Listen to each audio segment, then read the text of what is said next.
en qué consisten vuestras iniciativas. Así que cuando quieras, Raúl. Bueno, bona tarda, buenos días. Amical de Antics Guerrillers de Cataluña es una organización que ya existía seguramente desde los años 80 aproximadamente, pero que de alguna manera en su momento a quien aglutinaba era a los antiguos guerrilleros, como indica su nombre. A partir del 2019, con la muerte de Lluís Martí Bielsa, el último ya, digamos, de los miembros de la entidad que había participado en esa lucha, un grupo de personas heterogéneo de diferentes puntos de Cataluña y de diferentes edades y condiciones nos decidimos a seguir con la entidad, de alguna forma hacerla renacer desde nuevas bases, con el mismo espíritu que la ha hecho surgir, pero en otro momento, en este otro momento. A partir de 2019, y fue a partir de un elemento inesperado que provocó la Asociación de Expresos Polítics de Cataluña, publicando un libro sobre un guerrillero, un maqui, que había en Olot, aquí muy cerca de donde yo vivo, una ciudad cercana a la frontera francesa, y que de alguna manera nos sirvió la recuperación del personaje para empezar a acercarnos a lo que serían los márgenes de una historia que realmente había quedado totalmente silenciada, que era la historia de la guerrilla antifranquista y del maquis. Silenciada socialmente, evidentemente, hay estudios, hay gente interesada, hay libros, pero yo he tenido la experiencia de ir a una escuela, hacer una charla y preguntar si a alguien le sonaba la palabra maqui, que es sinónimo, digamos, de guerrillero, y la respuesta es que nadie sabía quiénes eran. Por lo tanto, para nosotros era importante de entrada, y la publicación de este libro pues fue una motivación, porque nos dio, a partir de un personaje de Sisquet, Francesc Serrat Pujolà, pues el hilo conductor para recuperar toda una historia. A partir de ahí hemos hecho muchas actividades. Una fue un documental sobre la vida de Sisquet, que es mucho más que su vida, porque es todo el periodo histórico que va desde la guerra hasta pasando por la resistencia al nazismo en Francia y el retorno, digamos, a España de los grupos guerrilleros a partir sobre todo del año 44, en el que ya, digamos, la estrategia guerrillera se empieza a convertir en masiva en toda España. Este recorrido es el que nos permite, de una vida de un joven, porque él muere con 24 años, es fusilado con 24 años, pues recoger toda la historia. A partir de ahí, las ediciones del libro, una exposición, actividades diversas de presentación del libro, de presentación del documental, todo un seguir de elementos que nos han servido para, de alguna manera, asentar una base de conocimientos, de material y de bagaje, y de llegar a más gente también, porque yo creo que hay elementos que nos permiten, como es un documental, pues ampliar la base. Pero hay un elemento que surge en un momento determinado, que son las rutas de los maquis. Este es un trabajo que empezamos a realizar hace 2 años, a partir de los relatos de los guerrilleros, de las rutas que atravesaban desde el Pirineo, sobre todo por la zona aquí de la Garrotxa y de las comarcas del Ripollès, comarcas fronterizas con Francia, y que eran las rutas que utilizaban de entrada. Esta recuperación de las rutas, que hemos hecho pues, con un trabajo con archivos, con los relatos de los guerrilleros, como decía, nos ha servido sobre todo para materializar, digamos, ese pasado, conectar con esos lugares de memoria físicamente. Y a partir de ahí sí que conectamos, sí que nos ha servido mucho, y ahora mismo hemos hecho 2 trabajos, uno que es una guía de excursionista, y memorial excursionista, que esa es la novedad, digamos, proponiendo las rutas del maquis para ser caminadas, y también unas biografías sobre los guías de pasos que por allí circulaban. Yo creo que este elemento de las rutas es el que nos está sirviendo como elemento, digamos, para acercarnos a esas ideas, digamos, de la salida recreativa a un espacio de la salida lúdica, recreativa, pero también cultural, también éticamente comprometida a un espacio, en este caso un espacio natural, que son las montañas. Somos un país que le gusta mucho caminar y eso creo que también nos motiva esto. Y bueno, nosotros, acabo, porque me han dicho que tenía poco tiempo, nosotros hemos puesto el acento en la guerrilla antifranquista, sobre todo porque creemos que, entre otras cosas, es la gran olvidada de la resistencia, de esas resistencias, como decía Jordi Font, poner el acento en los resistentes, no solo en las víctimas, también en los resistentes, y ha sido, digamos, una de los acontecimientos históricos más olvidados seguramente de lo que fueron los años de la dictadura, ¿no? Y por tanto, sucede como todas las historias que acaban mal, que acaban derrotadas, pues no son de buen recordar. Y con diferencia a Francia o Italia, en donde los partisanos o el maquis y la resistencia francesa tienen sus lugares de memoria, tienen sus espacios, los currículums escolares, aquí, por desgracia, el maquis aún está por descubrir, por ser difundido, para que de alguna manera, pues a partir de luego uno puede hacer las críticas, puede hacer las valoraciones históricas que quiera, pero como mínimo que se sepa que aquello sucedió, que aquellas personas, digamos, que venían de las resistencias en Francia, que venían de haber hecho la guerra en España, pues tuvieron esa participación en la resistencia contra Francia. Y hasta aquí llego. Muchísimas gracias, Raúl. Más tarde profundizaremos más en estos aspectos. Pasamos ahora a escuchar a Jorge. ¿Podrías describirnos la iniciativa del Museo Casa de la Memoria Indómita? Cuando quieras.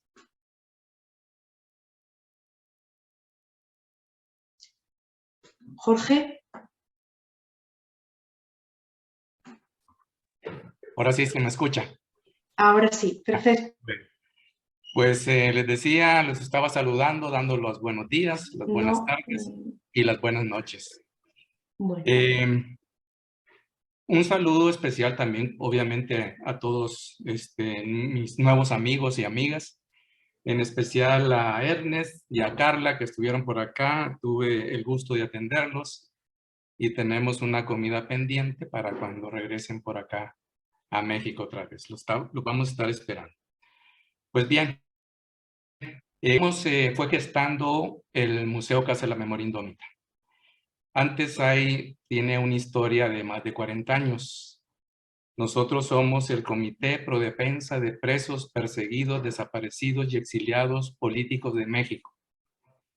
Empezó su actividad en 1975 y formalmente se creó ya a nivel nacional en 1977. Es decir, tenemos en nuestras filas o miembros del comité únicamente familiares, ya sean de presos, de exiliados o de desaparecidos políticos de México. O sea, esa lucha se da en un contexto de rebelión del pueblo mexicano. Entonces hay que destacar aquí cómo se gestó esta lucha. Hay dos hechos importantes aquí en México, independientemente que desde la revolución hemos tenido periodos de violencia en México hasta la fecha, pero hay dos hechos muy importantes acá, que es el genocidio de 1968 en la Plaza de las Tres Culturas aquí en México. Plaza de las Tres Culturas se le llama así porque hay vestigios aztecas, está edificios de la colonia, y también edificios modernos. Entonces hay tres culturas que conviven en un solo espacio. Ahí en 1968 hubo un genocidio. Posteriormente, en 1971, hay una defensa a nivel nacional de la autonomía de la Universidad Autónoma de Nuevo León, porque se quiso pretender violentar sus leyes internas poniendo un rector de corte militar. A partir de ahí se cerraron el diálogo a la juventud mexicana, entonces se optó por otros métodos de lucha, incluyendo la defensa armada de cantidad de movimientos que hubo acá. Empezó sistemáticamente la desaparición forzada. Entonces eso fue lo que hizo que nos organizáramos en torno a la desaparición y presentación con vida de nuestros familiares. Hablábamos del patrimonio intangible y uno de ellos es una consigna que ustedes ya la conocen y que eso trascendió las fronteras a raíz de la desaparición de los 43 estudiantes de la Normal Rural Raúl Isidro Burgos, que la conocemos como la Normal de Ayotzinapa, que fueron desaparecidos 43 estudiantes, y la consigna la rescatan y es: vivos los llevaron, vivos los queremos. Acuñada por el comité, por nuestro comité, en 1982.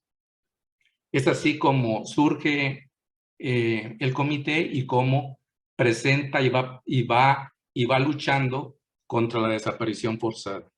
Uno de los logros muy importantes del comité fue el rescate y la presentación con vida de 148 detenidos desaparecidos que pudieron regresar a sus casas. Ellos estuvieron en el campo militar número 1 aquí en la Ciudad de México, en el campo La Joya, es un campo militar en Torreón, Coahuila, y en la Cuesta, que es en Guerrero. Son 3 puntos distantes, de los cuales nosotros tenemos pruebas y las tenemos aquí en el archivo del Comité Eureka. Entonces, esa lucha que ha sido incansable, pues obviamente las mamás y los papás que la iniciaron fueron envejeciendo y había la necesidad de dejar este legado, de dejar el archivo del Comité Eureka.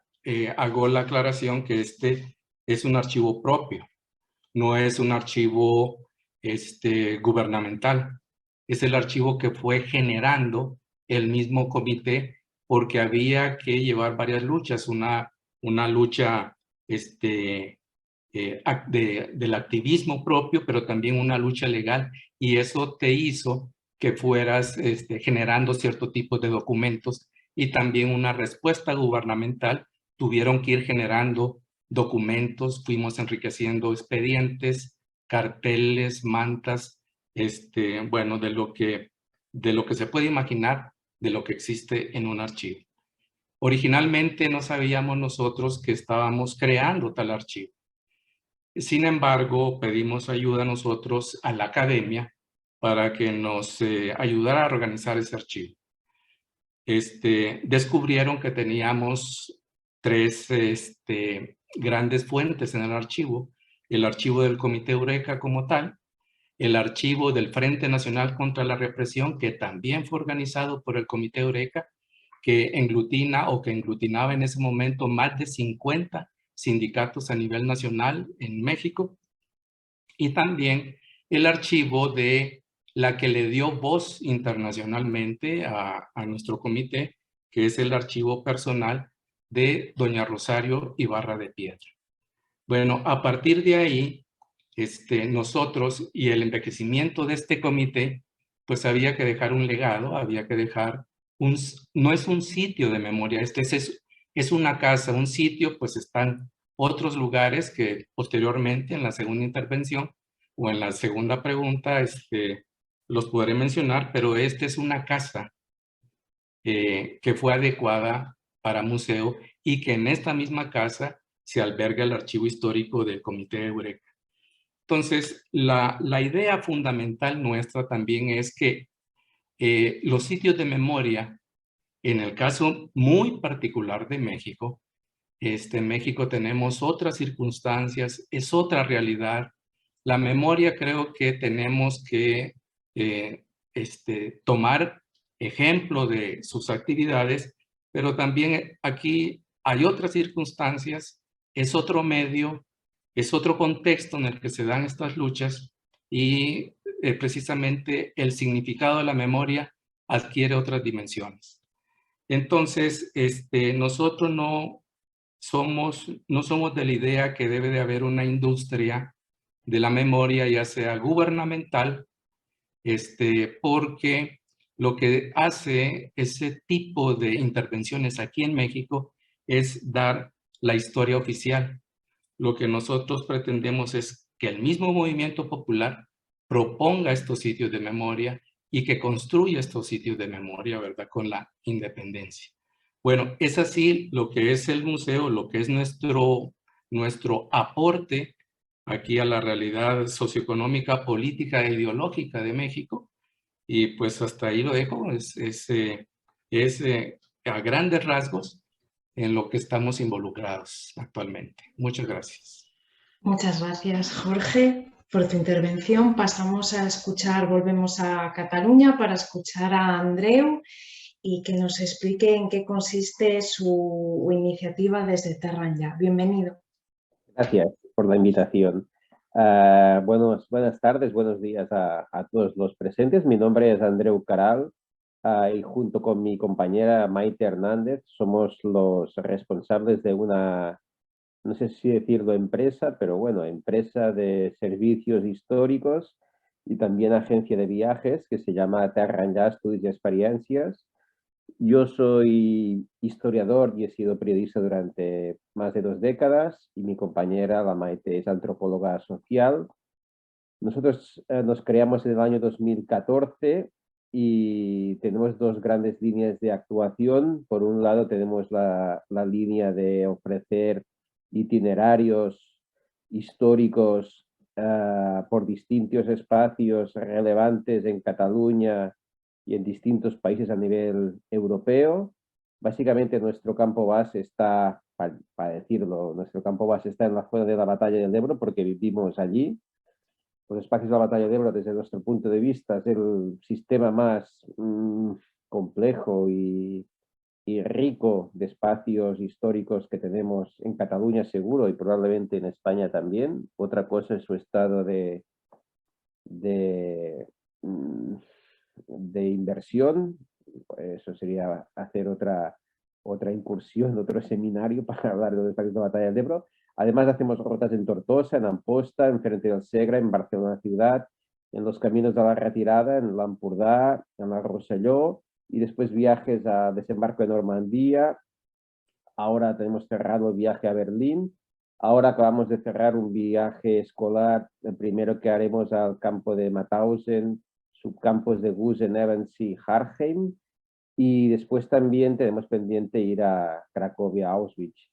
Nuestra línea es hacemos itinerarios durante todo el año, abiertos, a que se puede apuntar todo el mundo. Después hacemos itinerarios cerrados, ya sea para familiares de combatientes, para familiares de desaparecidos en combate. Les ayudamos a hacer un itinerario si tienen algún tipo de información que sea relevante para poder ir señalando y pisando y explicando hasta donde podemos qué es lo que le sucedió a su familiar.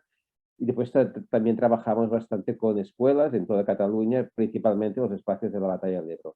Esta es nuestra principal vía de actividad. Y la segunda es estudios históricos. Hemos hecho distintos inventarios de espacios históricos en las comarcas de las Terres de l'Ebre, también en las comarcas del Front del Segre. Después también hemos hecho un documental juntamente con una empresa amiga nuestra sobre los últimos testimonios de los bombardeos en nuestra ciudad donde residimos, en Tortosa, una de las más golpeadas sin ninguna duda de la guerra civil en Cataluña. También hacemos, por ejemplo, acabamos de hacer un estudio para proteger un refugio antiaéreo de un municipio, es decir, estudios científicos, inventarios que nos solicitan básicamente administraciones públicas. Y después también algunos ayuntamientos que nos piden que intentemos abrir en sus respectivos municipios actividades, itinerarios históricos, y eso requiere una investigación, requiere a ver si es viable o si no es viable, y en ello estamos trabajando los últimos años. Somos una microempresa, somos 2, lo que diríamos una empresa de autor, pero no únicamente no nos consideramos ni mucho menos empresarios porque la empresa es pequeña. No tenemos ningún tipo de trabajador, nosotros somos los que hacemos todo el trabajo, desde arriba, desde preparar los itinerarios, los viajes internacionales, hasta responder todo tipo de llamadas. Y después también tenemos una faceta de haber trabajado, haber estado involucrado en la memoria histórica durante más de 2 décadas, ya sea por razones familiares o por razones de interés personal, y es por esto que tenemos mucho contacto con distintas asociaciones, básicamente aquí en Cataluña. Además, yo, en mi antigua faceta de periodista, hice durante unos años un diario digital, que fue de los primeros que se hizo, creo que el primero, que se llamaba Diari de Guerra, que aún está abierto, aunque es imposible que lo pueda mantener, donde había muchísima información dedicada a estos aspectos. Básicamente, esta es nuestra actividad de Terra Enllà, que después en las otras respuestas podré explicar un poco más. Gracias. Gracias a ti, Andreu.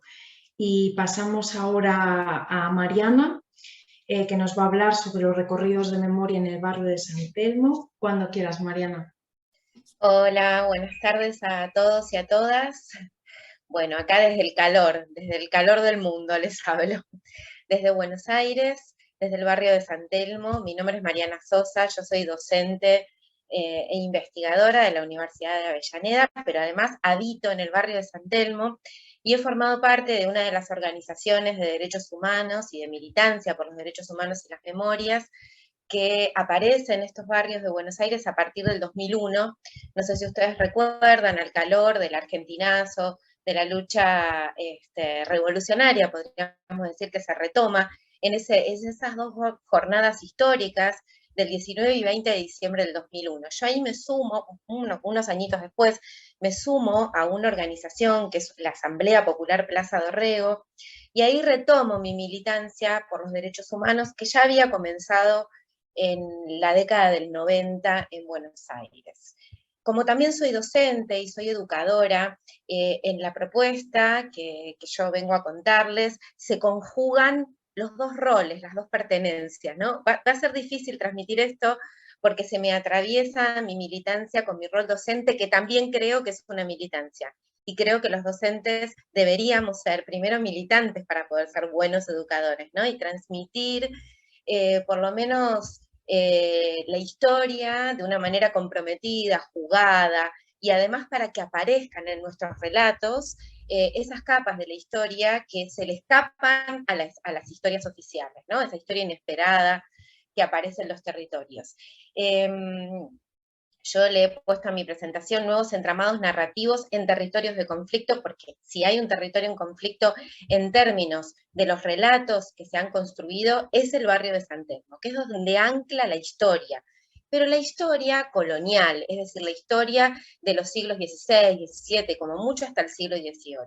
Eso es lo que sucede en San Telmo. El barrio está marcado por distintas políticas de memoria, perdón, de cultura y de turismo que empezaron profundamente en la década del 1990, se ha marcado históricamente este barrio, pero solo en un recorte que tiene que ver con estos siglos que les digo. Es decir que si venís a Buenos Aires y querés conocer la historia, no podés dejar de pasar por el barrio de San Telmo. La pregunta es, ¿qué historia? ¿Qué parte de ese recorrido histórico de Buenos Aires vas a conocer en San Telmo? Bueno, ese recorte, el de la época colonial y el de la época independentista. Entonces, acá entra a jugar otro tipo de relatos que han emergido a partir de los recorridos militantes de las organizaciones de derechos humanos y a partir del 2001 de las asambleas, y como decía la compañera, como decía Silvina, tiene que ver también con después el recogimiento que hace de esos recorridos militantes la política pública de memoria en la Argentina. Y en este sentido, el relato de estas organizaciones, las narrativas que van construyendo, contribuyen a develar esas capas que les decía, que conforman estratos materiales, discursivos y subjetivos, ¿no? Es decir, a levantar y sacarles el velo a cómo están construidos los discursos que sostienen la historia oficial en los barrios y en especial en San Telmo. Es decir, cómo se sustentan esas realidades específicas, como es el caso del barrio de San Telmo. Entonces, la propuesta por un lado, y acá empieza mi doble rol, mi doble pertenencia, la propuesta por un lado de las organizaciones de derechos humanos que desde el año 1998 y profundamente después del 2001, cuando se integran muchos compañeros militantes a esta asamblea que les contaba, empiezan a hacerse recorridos con un formato estético que es la marcha de antorchas. Esta marcha de antorchas tiene el objetivo de recorrer los sitios en los que fueron detenidos y desaparecidos los militantes que habitaban el barrio de San Telmo. Esto se reproduce en muchos barrios de Buenos Aires. Y hoy por hoy se hacen distintas marchas de antorchas. En el barrio de San Telmo se recorre desde esa época cada domicilio durante un recorrido de más o menos 3 horas, donde se leen las historias de vida de los compañeros y compañeras detenidos desaparecidos. Esto es muy importante en la Argentina y por supuesto en España, en Cataluña, como ustedes han contado. ¿Por qué? Porque una de las funciones principales del accionar del terrorismo de Estado fue la deshumanización de los compañeros y compañeras detenidas. Entonces, para nosotros, leer la historia de vida es devolverle la humanidad que perdían al ser secuestrados y entrar a los sitios de detención. Entonces eso es muy importante, de la singularidad, de la biografía personal a la historia social. Esta historia, estos recorridos nos van interpelando, nos ponen en situación de una experiencia, en términos de Jorge La Rosa, que es eso que nos expone, que nos pasa, que nos relaciona con el presente, con la historia. Y aquí es donde yo me empiezo a preguntar, como educadora y formadora de futuros profesionales en turismo, entonces, ¿cómo podría contribuir el relato turístico, en especial de lo que ustedes se han venido preguntando en estas charlas, de los guías y las guías de turismo, a la transmisión de las memorias, a la divulgación, a la promoción de las memorias y los derechos humanos y a la conmemoración? Es decir, a la ritualidad que se hace en estas marchas que se proponen una vez por año. Yo decía, el turismo podría contribuir, por ejemplo, en esa ritualidad varias veces por año, ¿no? Es una manera de poder poner otro tipo de narrativa, por eso nuevos entramados narrativos, que no eviten el conflicto y que profundicen en las genealogías de estos territorios que se han generado el calor de las luchas populares y de las luchas revolucionarias, en el caso de Argentina, en la década del 70 profundamente. Y entonces que aparezca esa historia inesperada de la historia, ¿no? Por eso es que tanto en mi acción militante como de educadora en el turismo, recurrimos a la pedagogía de la memoria y al uso de la historia desde abajo, ¿no? Diría Omar Hacha. No se trata de completar la historia con el pedacito que le falta, que es el pedacito de la historia revolucionaria, sino de contar otra historia, de contarla subvirtiendo el orden jerárquico, el orden en que se armaron esas capas de historia, sobre todo en los barrios centrales de Buenos Aires. Y que lamento decir que esas capas muchas veces se han armado proveniendo de políticas del ente de turismo de la ciudad de Buenos Aires, lamento decir porque es mi área de conocimiento, también de cultura y también de patrimonio, ¿no? Ubicando este barrio como el barrio central de la historia, como les contaba antes.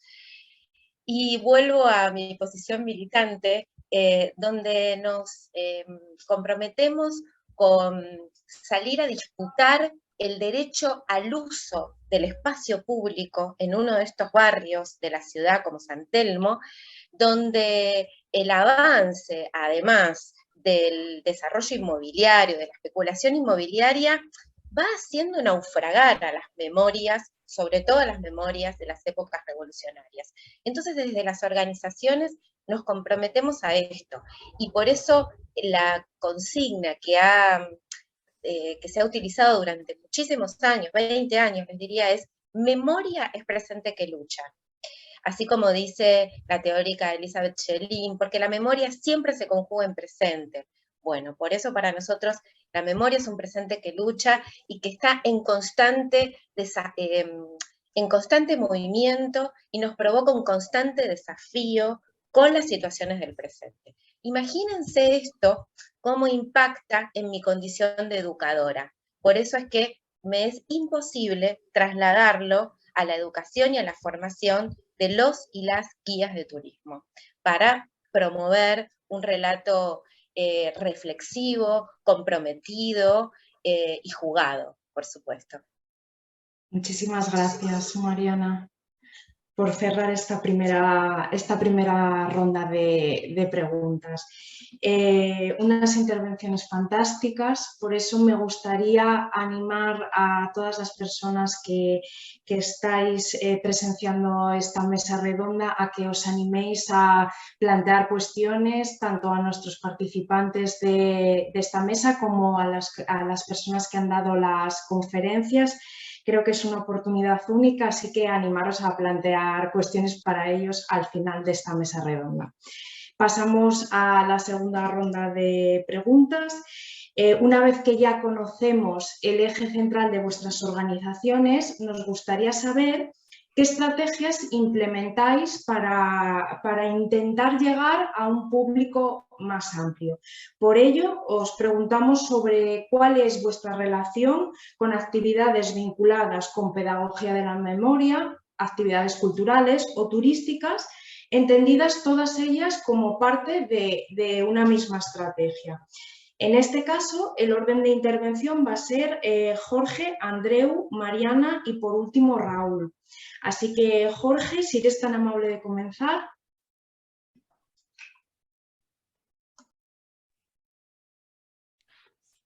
Se me escucha, ¿no? Pues otra vez aquí. Lo que hemos estado haciendo en el museo, se me fue un dato, nosotros lo fuimos planificando ya en el momento que el comité estaba llegando a una edad casi imposible de seguir en las marchas, de seguir en los mítines.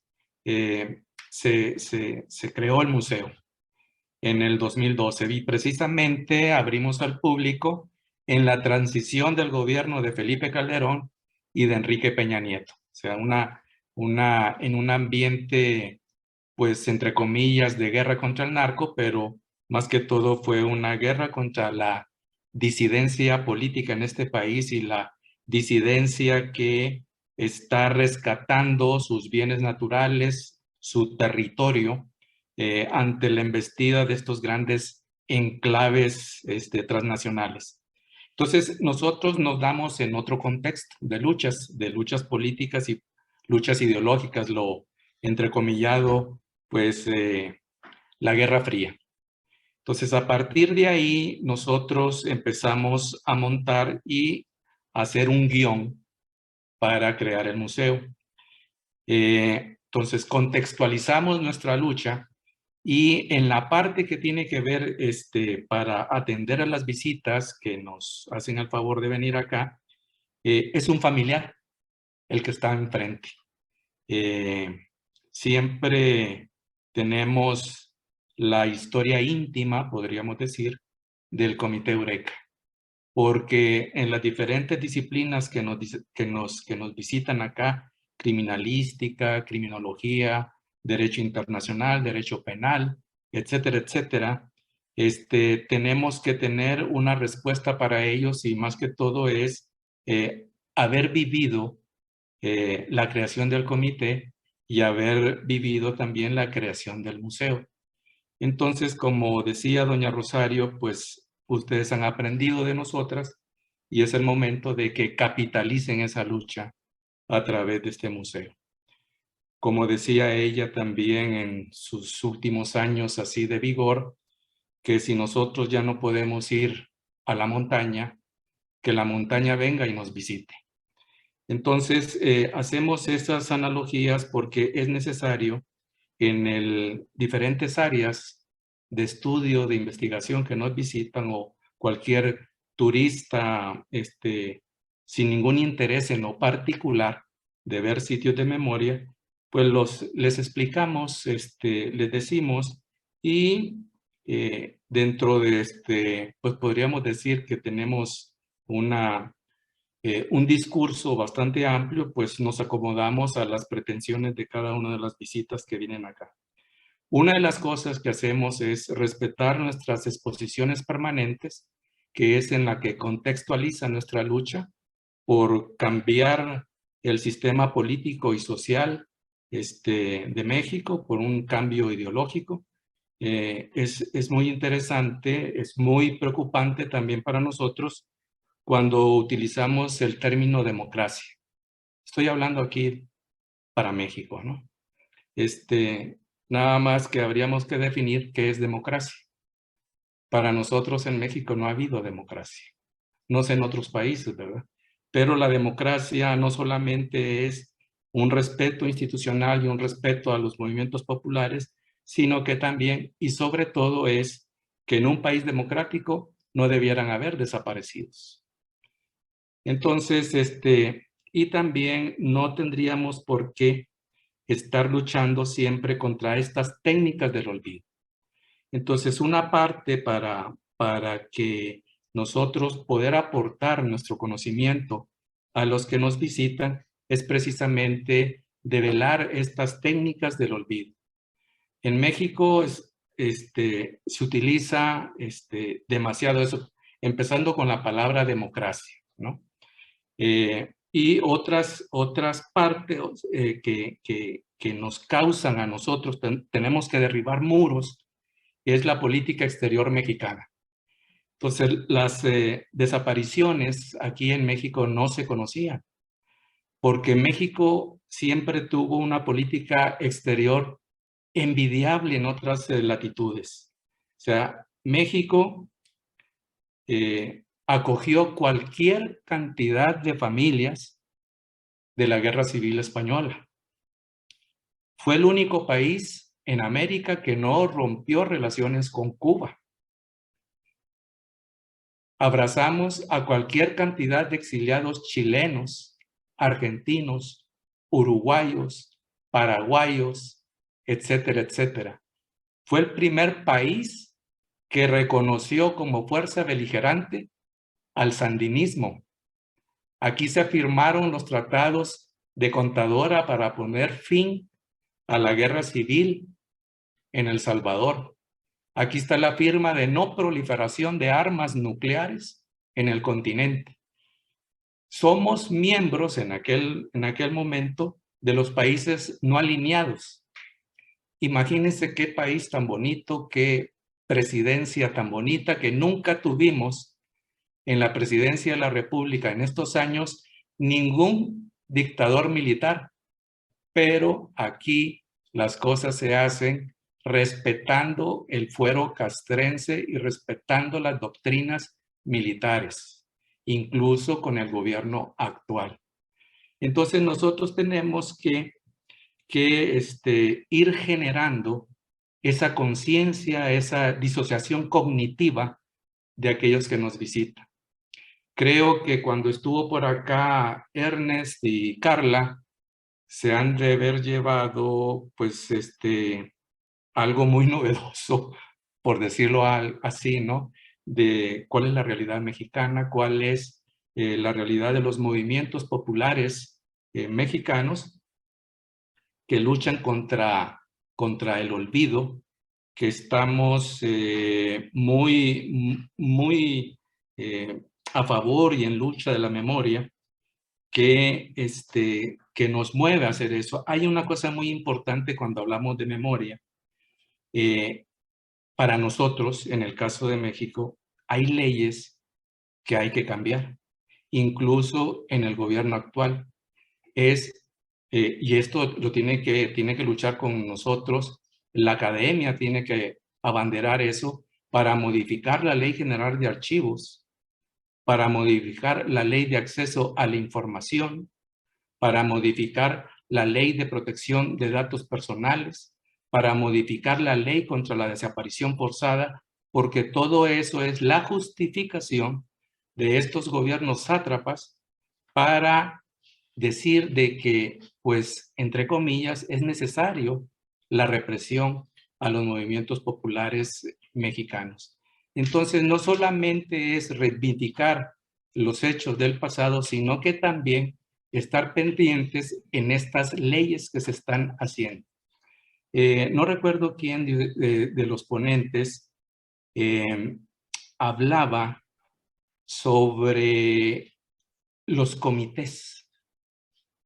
¿Qué comité técnico me va a decir a mí cuál es un documento histórico y cuál no es un documento histórico? que va a ser un comité de 4 o 5 personas que fácilmente se pueden sobornar, chantajear. O sea, yo creo que eso debiera de ser motivo de consulta popular para saber cuáles son los documentos históricos y cuáles no son los documentos históricos. Algo que nosotros estamos impulsando como tesis, como tarea para los sitios de memoria es que yo, con todo respeto a todos los que me han antecedido en la palabra, pero hago el énfasis de que México es otra realidad. Nosotros nos oponemos al cambio de nombres o quitar monumentos o cambiar fotografías, porque estaríamos cayendo en desaparecer parte de la historia.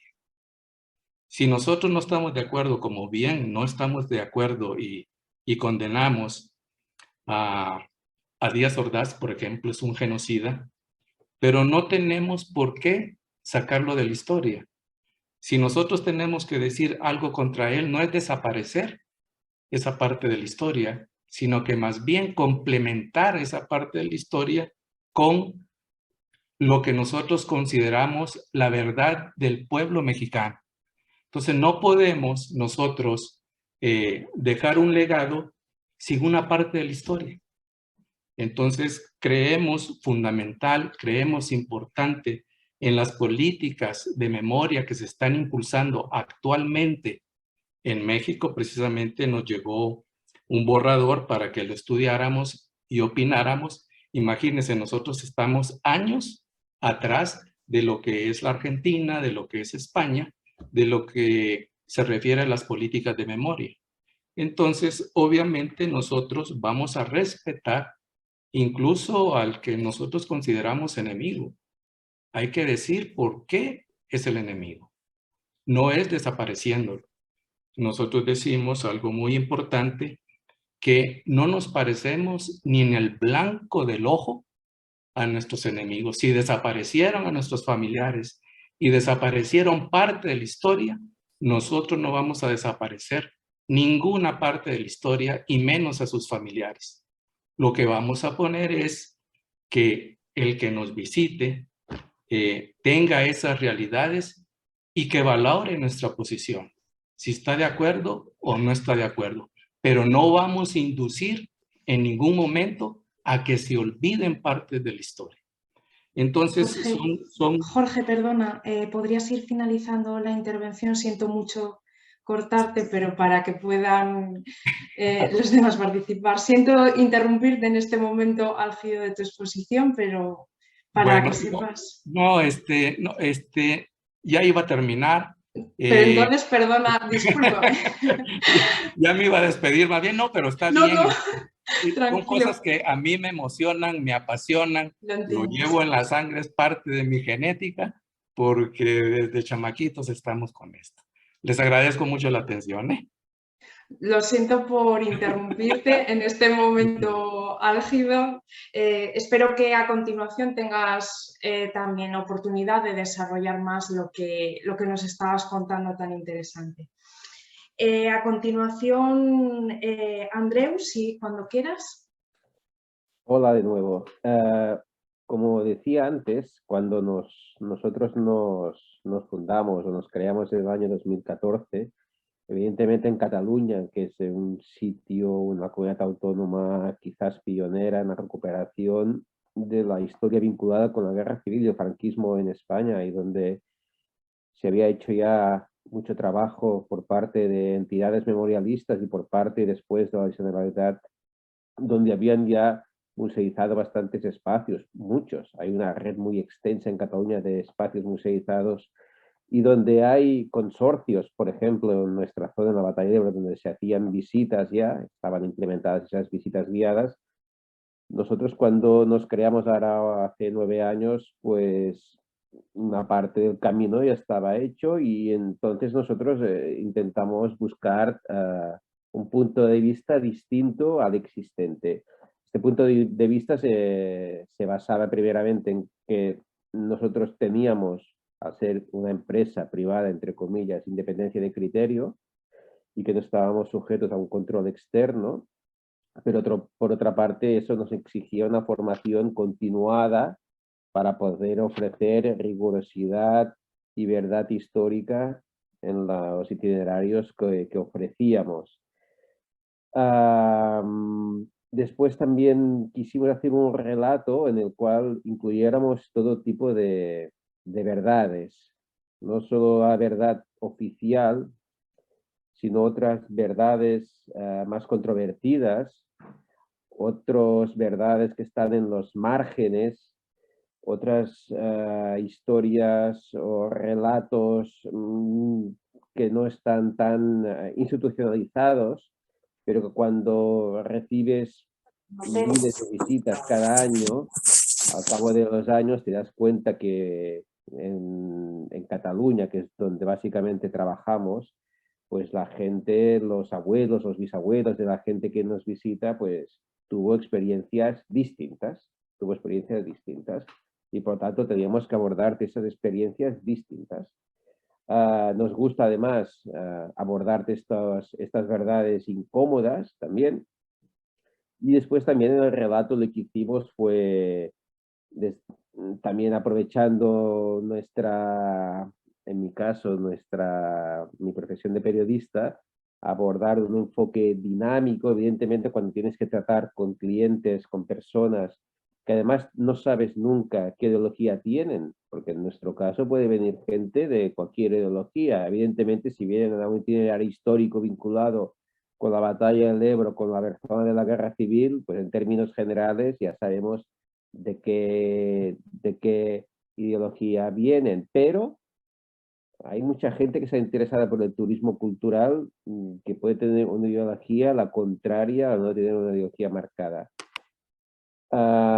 Y por eso nosotros intentamos hacer también, aparte de estas verdades incómodas, hacer un enfoque micro y macro, explicar historias muy personales con testimonios que nosotros hayamos conocido personalmente y que podemos transmitir esa vivencia para que influya en lo que le estamos diciendo al receptor, y también abordar aspectos macro de la historia para que entienda las relaciones complejas de cualquier conflicto.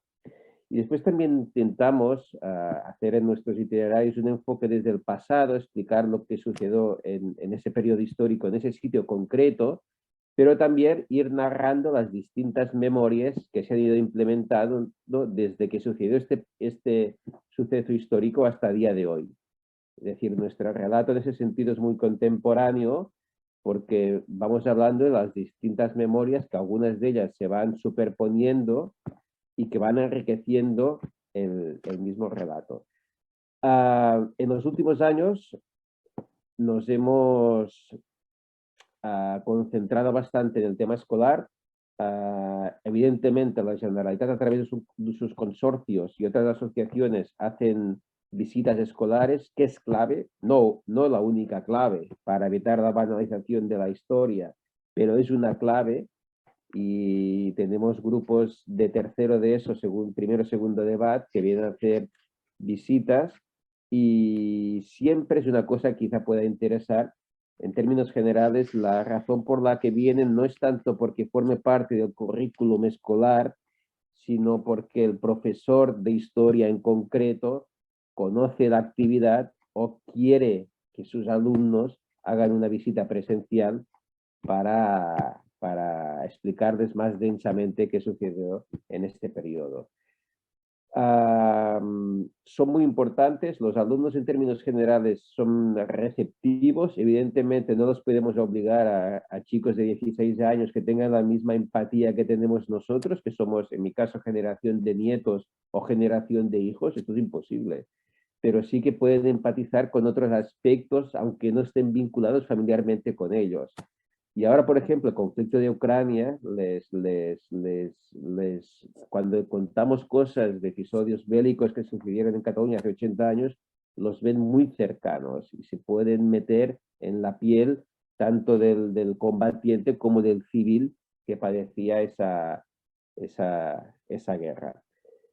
Para nosotros es importante, como digo, evidentemente hay una parte de los chicos que desconocen esa temática, está claro, pero la recepción es positiva. Cuando a veces se cuenta de que hay el peligro de la banalización de la extrema derecha en Cataluña y en España, y que una parte de esa banalización es por el desconocimiento de los jóvenes, bueno, yo diría que por nuestra experiencia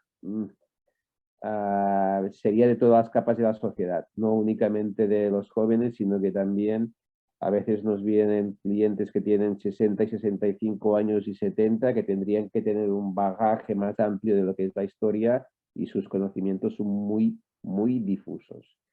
Lo dejaría aquí y damos paso. Gracias. Muchísimas gracias, Andreu. Pasamos a escuchar ahora a Mariana. Es tu turno, cuando quieras.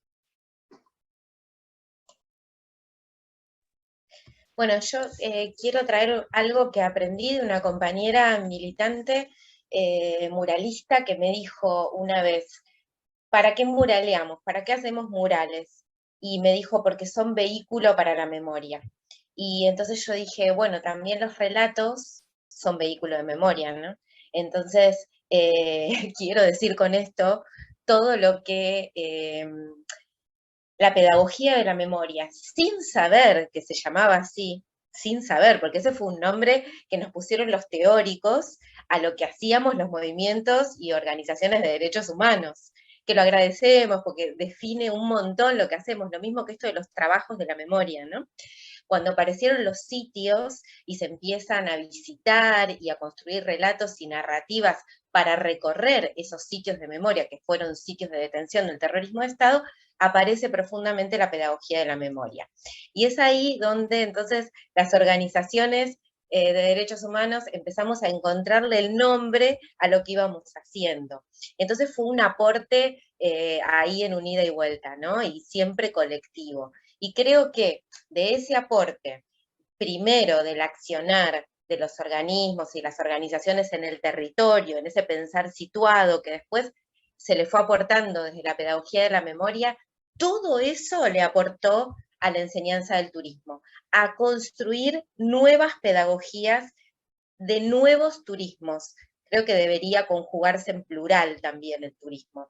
A mí me da un poco de temor a veces que el turismo se convierta, como muchas veces la cultura como recurso, en una góndola de supermercado, ¿no? Donde, bueno, de acuerdo al cliente que nos visite, tenemos un turismo de esto o un turismo de lo otro. Me parece que ese es un desafío que quienes enseñamos turismo, practicamos turismo, me parece que tenemos que mirar mucho sobre eso, porque a veces por ofrecer, por tener una oferta que abarque todas las posibilidades de contar sobre un territorio, bueno, nos convertimos en eso, ¿no? ¿Qué te gusta escuchar? Entonces tengo esto para darte, esta parte, por eso decía, la historia desde abajo, que propone una nueva pedagogía de la historia, que es realmente construir relatos que no tienen que ver con completarle al capitalismo el pedacito que le falta y engrasarle las ruedas al capitalismo, como diría Bauman, sino que es repensar la historia nuevamente, ¿no? Y coincido con Jorge en esto de no destruir monumentos. Nosotros tenemos uno acá, Jorge, en Buenos Aires, que es a uno de los genocidas más grandes de nuestra historia, que es Julio Argentino Roca. Y en esa ciudad planificada de la formación del Estado-Nación, de la que Roca fue parte, unos añitos después se le hace un monumento hermoso, maravilloso, cercano a la plaza más central de Buenos Aires, que es la Plaza de Mayo. Y hubo muchos proyectos por destruirlo, tirarlo abajo, o hacerle otro al lado que reivindique a otras, claro, a otros actores de la historia contemporáneos a este genocida, y a quienes él exterminó. Bueno, me parece que en eso nos contribuimos, entre los relatos construidos por quienes habitamos los barrios, por quienes pensamos situado, y los dispositivos, dispositivo no como lo conocemos habitualmente, como algo específico para un momento, sino más bien como vehículo, como el turismo, para contribuir a la promoción y a la búsqueda de la verdad. Una vez un compañero me dijo, ¿para qué hacemos todo esto? ¿Por qué militamos en un sitio de memoria? porque buscamos la verdad, porque por eso hacemos memoria y porque llegar a la verdad es pedir justicia. Y esto lo ato con lo que venían diciendo, y en especial Jorge, que decían, bueno, el problema de la democracia, ¿no? El problema de llegar a la verdad y a la justicia por culpa también de las políticas de olvido, de perdón y de reconciliación. Que hablar en Argentina, que no es lo mismo que hablar en Colombia de todo eso, por ejemplo, que significa otra cosa el perdón y la reconciliación. En Argentina significa el olvido. Y entonces las madres dirían, el perdón funda el olvido. Y ahí la contribución de todas aquellas actividades culturales y turísticas, pienso en museos, en la narrativa que se arma de los museos, y los que estamos en la calle, desde el turismo, construyendo estos nuevos entramados narrativos que traen esas capas de la historia y que subvierten aquella historia que está narrada desde otros relatos, ¿no? Desde un relato maquillador que espectaculariza los territorios. Esto al menos pasa en Buenos Aires, ¿eh? No me arriesgo a decir que pasa en todas las capitales de América Latina, pero sí muy profundamente en Buenos Aires. Entonces es darle batalla a eso. Es realmente una resistencia pensar en un relato situado al calor de las luchas populares, al calor de la lucha contra el capitalismo, al calor de la lucha contra el patriarcado. Es decir, que es un relato, quizás podríamos llamar hoy, descolonial, no sé, como querramos llamarlo, pero que empieza a aparecer y a hacerse visible en los pliegues de otros discursos dominantes. Eso es hoy un desafío para todos los que practicamos, desde el turismo, desde donde sea, la pedagogía de la memoria. Iba a decir algo más, pero me lo olvidé, quizás un poquito más adelante. No, ya me acordé, y en relación a algo que decía Jorge también, del perdón, la reconciliación y la venganza, ¿no? Las madres siempre dijeron, no pedimos venganza, pedimos justicia. Y las madres de Plaza de Mayo, y con esto quiero recordar a Eve de Bonafini, que falleció hace muy poquito, ella siempre dijo, buscamos justicia y no venganza. Y una educadora que vivió en México mucho tiempo, Silvia Bleichmar, decía, la venganza es la hija mal parida de la justicia.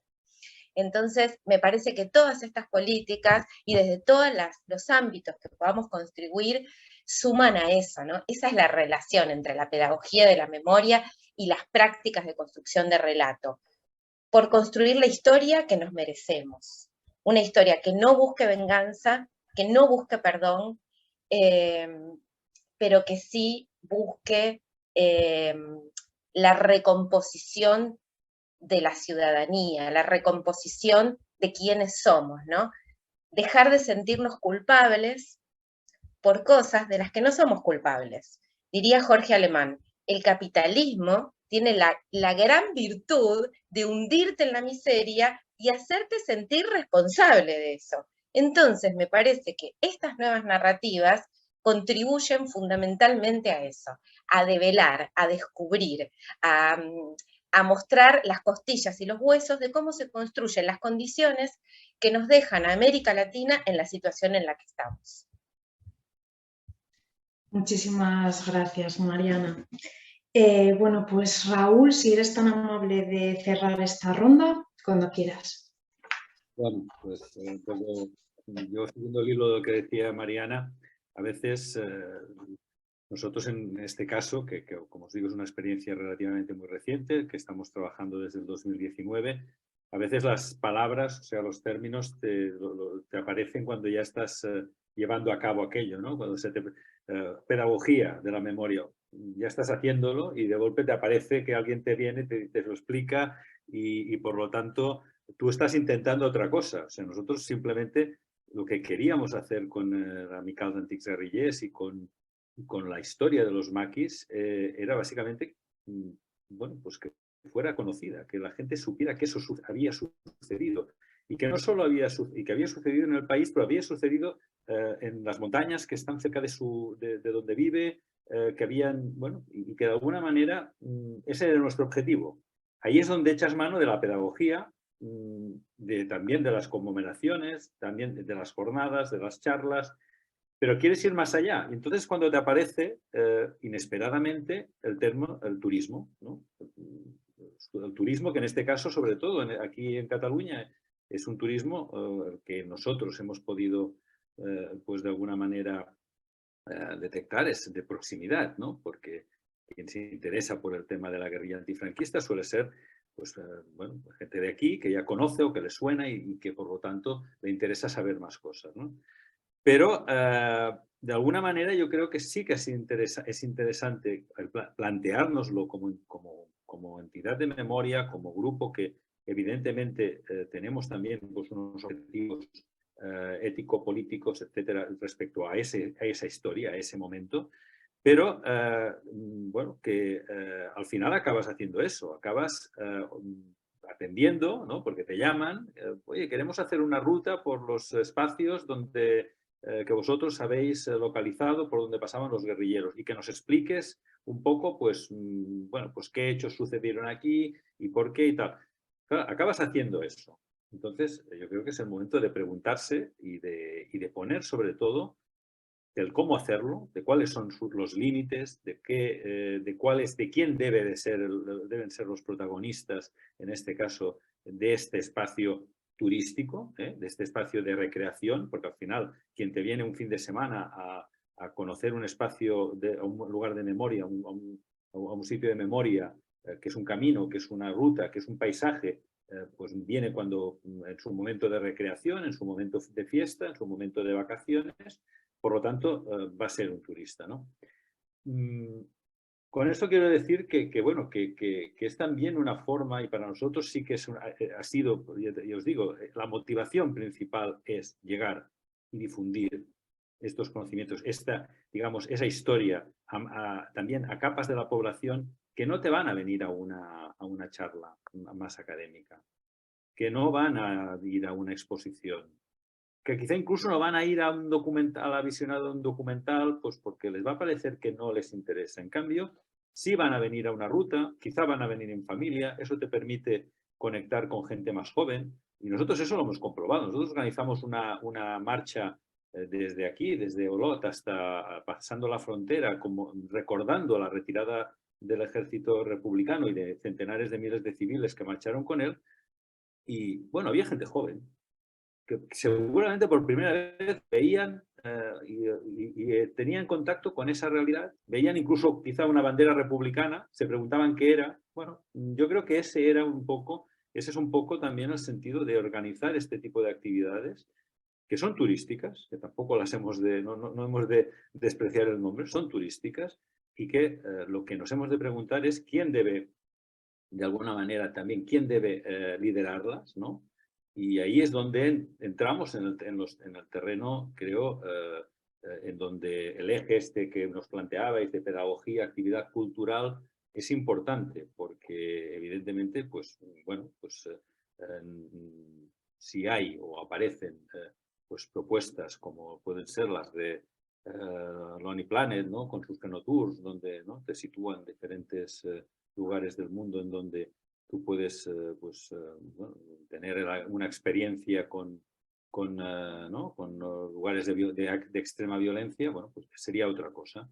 Yo creo que nosotros el planteamiento que hacemos en este momento es trabajar con gente de proximidad y evidentemente con rigor histórico y poniendo por delante un poco los valores por los cuales lucharon los guerrilleros, la lucha por la recuperación de la República. Nosotros siempre lo decimos, no estaban en la montaña por cualquier cosa, estaban en las montañas porque luchaban por una causa que quedó finalmente derrotada, pero que para nosotros es importante. Por eso ya digo que creo que lo fundamental es que nos sirve para llegar a públicos, a sectores de la sociedad que no van a venir, no se van a sentar en la conferencia académica. Muchísimas gracias, Raúl. Nos quedamos con esa última idea.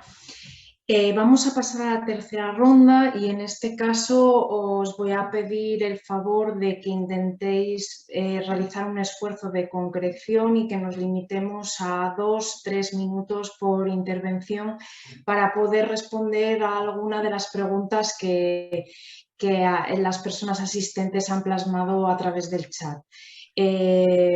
Sé que en este caso os pido un reto porque vamos a hablar de la incidencia política, o sea que no es poca cosa, pero nos gustaría saber qué habéis aprendido en relación a la memoria y al turismo para hacer avanzar vuestros propósitos políticos. En este caso el orden va a ser Andreu, Mariana, Raúl y Jorge, así que iniciamos ya con Andreu cuando quieras. Bueno, muy brevemente. En nuestro caso no es que tengamos propósitos políticos cuando decidimos crear la Tarraña, entendidos como una militancia política, pero sí que evidentemente nuestro horizonte es un horizonte de defensa de la democracia, de la paz y de los derechos humanos. Y es a partir de este enfoque que hacemos nuestro relato. Nuestra experiencia en estos 9 años, un poco como iba diciendo antes, es que buena parte, y aunque en Cataluña se ha trabajado muchísimo a nivel institucional y por parte de muchas entidades, historiadores, periodistas, etc., la guerra civil y el franquismo, nosotros vemos que el conocimiento sigue siendo en un porcentaje significativo de gente difuso, fragmentado, básicamente basado en su experiencia familiar. Muchos casos que nos cuentan que en su respectiva etapa escolar, la temática de la guerra civil y el franquismo se pasó absolutamente por alto. Por lo tanto, no tienen un conocimiento académico, un conocimiento escolar, sino que ha sido, bueno, a través de, puede ser libros, series, televisión, pero en muchos casos difuso, y es por esto que muchas veces cuando explicamos en una simple ruta de 4 horas, mucha gente queda sorprendida de cosas que parecía que tenían que saber y se queda muy sorprendido porque se rompen bastantes esquemas previos. Aun con todo, nos encontramos también que mucha gente empatiza mucho más con las distintas verdades que sucedieron en este periodo que no a veces los políticos, que apuestan por algunas verdades, mientras que los civiles, en este caso los familiares, la gente, pues puede entender muchas casuísticas distintas que pueden suceder en el marco de una guerra. A veces es más fácil para nosotros hablar con gente normal, gente de calle, entiende mejor las cosas, la complejidad de algunos asuntos, que no con un político. Y después, como decía, el peligro de banalización es una cosa que nosotros no podemos, está fuera absolutamente de nuestro control. Es una cosa que el peligro de banalización existe y está alentado en Cataluña y en el resto del Estado básicamente por los partidos de derecha, porque la derecha española lo que aboga es por el olvido absoluto, y la extrema derecha, que no es que abogue por el olvido, sino que aboga por imponer su relato, su batalla cultural. Y aquí es donde, aunque en nuestro caso este tipo de cliente no viene, porque ya tiene su relato impuesto, pero sí que nos damos cuenta de que es una amenaza creciente. Banalización de la extrema derecha, de Falange, de símbolos falangistas, de Primo de Rivera, una cosa que hace 10, 15 años era impensable y que ahora, a día de hoy, cada día es más presente. Lo dejo aquí. Gracias. Muchas gracias por el esfuerzo, Andreu. Bueno, pues ahora pasamos a Mariana, cuando quieras. Voy a agregar 2 cositas nada más a lo que estuve diciendo antes, que me parece que tiene mucha relación con esto. Y acá sí me voy a ubicar en mi posición de militante de este espacio. la Asamblea Popular Plaza Dorrego, como militante de los derechos humanos, ¿no? En general, creo que para el propósito político, en términos de metamorfosis y de transformación de las realidades que nos preocupan, el turismo colabora.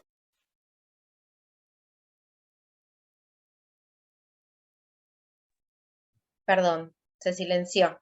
Sí, ya está. Ya ¿No? Sí, sí. No sé hasta dónde había llegado.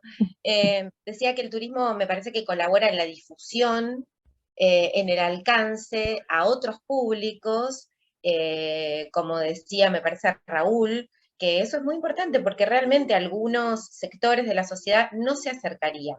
Pero esto ha sido un interrogante importante de debate en las organizaciones de derechos humanos en la ciudad de Buenos Aires, por lo menos, ¿no? ¿Queremos llegar a un público conservador y de derecha que ya tiene su discurso y que habita en este barrio profundamente? Y bueno, no sé. Entonces, sí pensamos que el turismo colabora con esto, las marchas de las antorchas, los recorridos por el barrio que suceden cada tanto, a lo largo de los años se han instalado como recorrido y como costumbre y como relato. Entonces ya la gente desde de chiflarnos o de silbarnos como repudio hacia principios de los 2000 pasa a sumarse a estos recorridos como liturgia, como conmemoración. Es decir, que la insistencia del estar en el territorio, y acá creo que el turismo colabora un montón, realmente sirve para propósitos políticos importantes. Y después, en el caso de Argentina, en especial, me parece que sirve también para la difusión de la búsqueda de la identidad. Todavía en Argentina tenemos más de 300 nietos y nietas sin conocer su identidad, entonces no sabés con quién te vas a encontrar, ¿no? ¿No, Silvina? Digo, y a veces, desde nuestros estudiantes en la Universidad de Avellaneda, tratamos de que, por ejemplo, conocer tu nombre, ¿no? Decir hola, como hacen los compañeros de Teatro por la Identidad. Hola, soy Mariana Sosa, y esto lo puedo decir porque conozco mi nombre, porque conozco mi identidad. Esto es muy fuerte para los argentinos y las argentinas. Y decirlo eso en un recorrido turístico impacta, no desde el golpe bajo, sino para hacer conocer la realidad que nosotros vivimos y la importancia de recuperar la identidad. Sin esos dos aspectos es muy importante. Muchísimas gracias, Mariana. Raúl, cuando quieras. Bueno, pues nosotros, contestando a lo que nos planteáis, estamos aprendiendo un poco sobre cómo orientarnos en esta relación entre memoria y turismo, que es complicada y que vamos a ver cuáles son los elementos que nos vamos a encontrar. Claro, propósitos políticos. Hombre, la MICAL de Antiguos Guerrilleros de Cataluña evidentemente tienen propósitos políticos porque representamos la memoria o el recuerdo de unos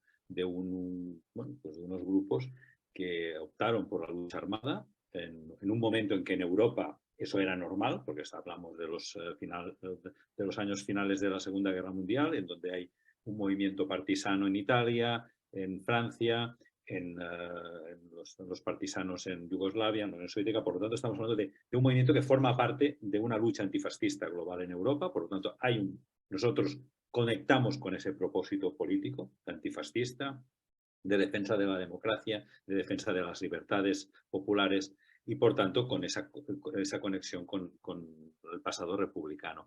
Y en ese sentido sí que me gustaría poner un poco el punto en un tema que además hemos tratado con Gema en los trabajos que estamos haciendo desde Alba Sud. La memoria no puede ser en ningún caso una búsqueda de una especie de happy end histórico muy acorde con, digamos, las teorías de fin de la historia y muy funcionales al neoliberalismo, en el sentido de que no estamos no nos estamos situando en una posición, digamos, en donde podamos hablar de paz, podamos hablar de reconciliación, podamos hablar de que todo aquello por lo cual se luchó, ya está acabado, ya está de alguna forma, y forma parte del pasado y de un pasado que podemos recordar, que podemos pues conocer, pero que no, de alguna manera, ya no nos interpela. Sí que nos interpela para nosotros la lucha de la guerrilla antifranquista, pues sigue teniendo la vigencia que tuvo en ese momento de lucha por las libertades, por la democracia, por la restauración de la República y por otro modelo de sociedad en Europa, que era lo que defendían los movimientos partisanos, guerrilleros en muchos puntos del continente. Por tanto, propósitos políticos, sí, evidentemente, y el turismo puede ayudarnos, o los espacios de recreación, los lugares de memoria, para repolitizar precisamente una sociedad que, por desgracia, se ha despolitizado en exceso. Muchas gracias, Raúl. Y Jorge, si quieres cerrar esta ronda, cuando quieras. Bueno, estamos aquí en México realmente en un problema sobre el turismo y sobre todo en el caso de los lugares o sitios de memoria. Nosotros en lo particular damos la bienvenida al turismo y no hemos tenido ninguna dificultad, salvo en una ocasión. Los que conocen esta ciudad y pues ya Ernest y Carla vieron el entorno en la que estamos situados. Hay mucha comunidad israelita, ¿sí? Y nosotros en nuestra sala temporal hicimos una muestra sobre el desplazamiento del pueblo palestino. Entonces los israelitas que en ese momento nos visitaron se enojaron, ¿verdad? Que quién era el palestino en este museo. La respuesta nuestra fue rápida. Todos somos palestinos. Bueno, obviamente se fueron, pero trataban de ese turismo que de repente viene acá al museo, quiere imponer la realidad que ellos ya traen. Aquí se trata de que respeten también nuestra posición y que respeten también nuestros puntos de vista.